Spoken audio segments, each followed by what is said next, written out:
Now I'm going to show you how to chop up the onion. And we're using a purple onion, and it's not by accident because we're trying to make this as pretty with colors. We have the red from the tomatoes, the white from the cucumbers, the green from the green peppers, and so the purple from the onion will make it very attractive soup. So what we're going to do first is you just cut off the two ends. And we want to do this no crying now.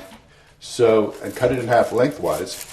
And the secret for no crying is to hold the cut end away from you. That's the secret. You hold it away, there is no crying.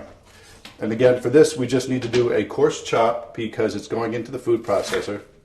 So we're just going to make about 1-inch slices and cut it this way too.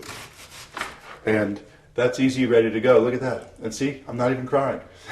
It's that simple. So keep clicking, we're going to be doing more. Here come the green peppers.